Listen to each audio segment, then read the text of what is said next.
안녕하십니까. 해원 컨설팅 연구소의 소장 이충훈입니다.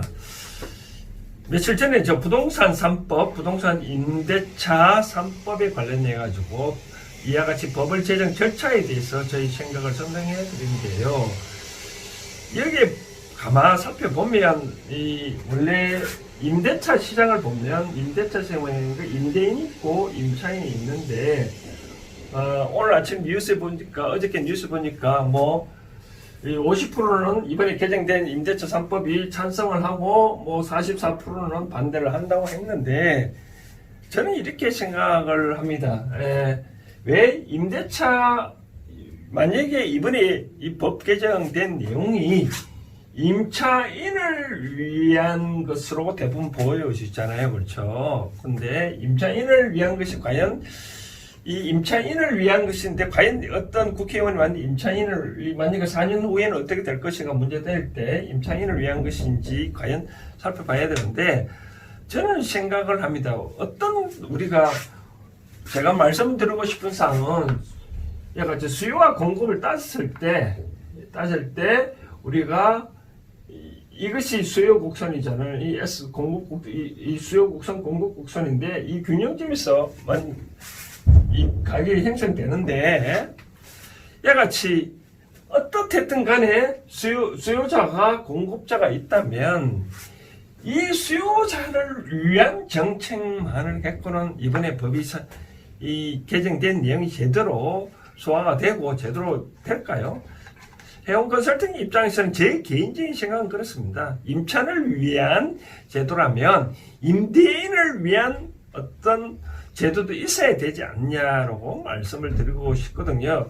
통상 부동산 임대, 여기서 부동산 임대에 관련된 소득은 부동산 임대에 관련된 소득을 제가 잠시 살펴버린다면 통상적으로 부동산 임대 소득은 수입, 원래 월세 받는 수입료가 있고 플러스 간주 임대료라고 있거든요. 간주 임대료라고 있는데 월세 받는 수입료는 단어를 아니까 문제가 안 되는데, 간주 임대료는 뭐냐면 우리가 전세금을 받는 거거든요. 전세금을 받는 거에 대해서 또 여기 곱하기 전기요금 이자율을 곱해서 나오는 금액을 합해서 이제 임대소득으로 신고하는데, 현재 관련된 법령은 이제 요걸 살펴보면 어떻게 되냐면, 자, 여기서 비과세되는 임대소득이 있거든요. 비과세되는 임대소득이 뭐가 있냐면, 농산물을 이용하게끔 농산물을 심어서 발생되는 그런 거는 임대소득인데, 특히 오늘 문제된 건 주택이잖아요. 그렇죠? 주택에 있어서 전에는 어떻게 문제가, 현재 우리가 이 비과세 임대소득은 어떠냐면 한 채 주택에 내가 주택을 한 개 주택을 갖고 있는데 이것을 임대하고 발생되는 아까 그 같이 수입료나 간주 임대료에 대해서는 세금을 안 물립니다. 그런데 중요한 거는 조건이 뭐냐면 9억은 안 넘어가야 된다. 주택이 9억 원이면 연말 12월 31일 기준으로 저 고급 주택이 아니어야 된다. 그죠? 고급 주택이 9억이 넘어가면 이거는 반드시 계산을 해야 된다라고 말씀을 드린 거죠. 요즘 세상 다 9억이 넘잖아요. 그렇죠? 또 하나는 또 중요한 거는 또 이 간주 임대료를 계산할 때, 이게 다 주택에 계산하는 게 아니라 주택이 3주택이 있어야 되거든요. 3주택, 2주택까지는 상관없고 3주택 넘어야 되고, 이 중에 또 3억 원을 넘어온 경우에는 간주 임대료를 또 가산해서 하거든요. 그래서 만약에 내가 주택이 2개뿐이다 라고 하면 이 간주 임대료에 대해서는 시키면 전세 받는 거에 대해서는 아무리 10억을 받던 50억을 받던 그거는 바로 계산하지 아니한다. 근데 여기서 제가 말씀드리고 싶은 건, 과거에 그런 일이 있잖아요. 우리가 주택이 1년이었다가 2년 이상 확대를 전에는 무조건 1년 했잖아요. 그래서 갑자기 2년을 보장하다 보니까 전체 확대했을 때, 그때 정부에서 임대인을 위한 달리기 한 정책이 뭐냐면, 월세가 2천만 원까지는 아무리 많이 받더라도 2천만 원까지는 과세를 그 비과세를 해줬거든요. 근데 이것이 언제 바뀌냐면 2018년도까지만 비과세였고 2019년 이상에는 또 과세가 되었거든요. 이제 그러다 보니까 이 제도 끝났는데 지금은 이제 2천만 원 넘으면 뭐 2천만 원 되든 안 되든 간에 주택이 두 개, 내가 예를 들어서 주택이 두 개다. 그럼 하나 주택을 사고 하나 주택을 임대하고 있다면 이와 같이 2천만 원 넘는 부분은 이 2천만 원 넘는 부분만 전에는 과세되는데 요즘은 과세를 하고 있잖아요. 그러니까 이렇게 전에 2천만 원까지 비과세된 이유가 과게 그런 혜택 때문이었거든요.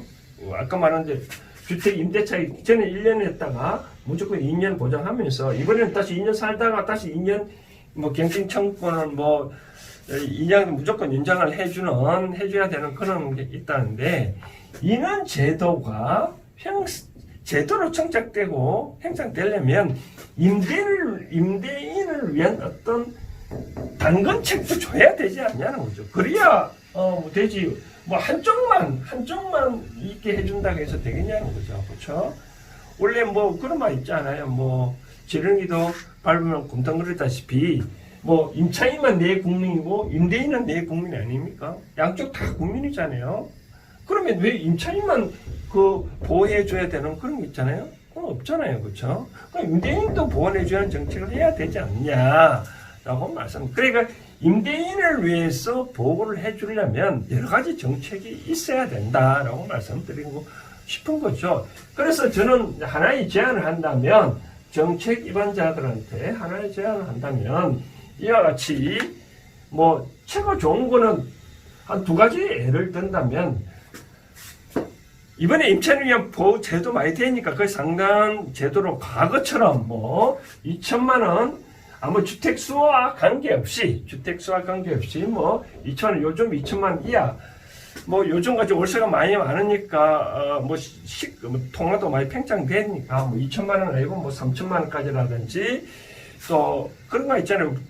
부가세 보면 우리가 4,800만 원까지는 간이 가세자였다가 이번에 정부에서 대단히 홍보하는 것 같은데 뭐 8천만 원까지는 뭐 간이 가세자로 해서 세금 낮춰준다고 말을 했잖아요. 그렇죠? 그러면 부동산 임대 소득으로서 뭐 3천만 원이든 2천만 원, 3천만 원 이와 같이 과거처럼 비과세를 해줘야 되지 않냐. 그러면 좋다. 뭐 세금 내가 또 뭐 5%만큼 이자를 올리지 뭐 임대를 올리지 말려고 하니까 그러면 좋다. 안 올리는 이 원칙은 만약에 주변 시세를 따지면 1,000만 원이든 2천만 원 계속 월세를 올려야 되는데 요만큼 올리지 못하니까 그럼 손해잖아요. 그만큼 그러면 소득세를 뭐 물리지 않아야 된다. 뭐 그런 제도가 필요하지 않을까요? 그렇죠? 왜 갑자기 전에도 2018년까지는 과세를 안 했다가 또 과세를 하게 되니까 임대인은 이제 불렀잖아요.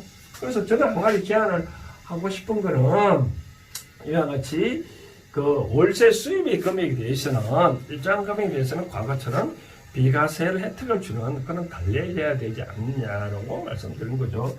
또 두 번째는 제가 또 말씀을 드리고 싶은 사항은 만약에 이 갱신 청구권 해가지고 2년 인장된 경우에는 그와 같은 부분에 대해서는 뭐 간주 임대료를 계산할 때 뭐 3억 원 초과분에 대해서는 간주 임대료 계산해서 세금을 내는데 그러면 뭐 여러 가지 연장된 경우에는 뭐 5억 원까지는 비과세를 해준다. 지금 3억까지 비과세인데 뭐 5억까지 비과세를 해준다든지 뭐 10억까지 비과세를 해준다든지 그러니까 임차인의 권리를 그만큼 보장했다면 그에 대한 임대인도 나름대로 보장책을 해줘야 정부에서 이번에 개정된 부동산 임대차 3법이 제대로 굴러갈 수 있지 않겠느냐라고 생각되어지거든요.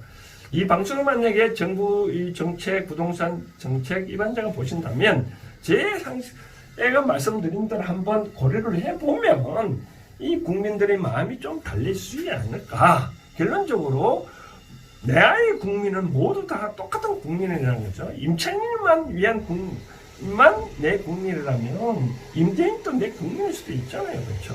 그래서 그렇게 팽가르기 하지 마시고 바로 임차인의 권리를 보호됐다면 임대인도 그러한 정책을 펴면 이번엔 개정된 법이 잘 굴러갈 수 있지 않을까 생각돼서 2020년 8월 1일 날 아침에 이렇게 한번 영상을 만들어 봤습니다. 감사합니다.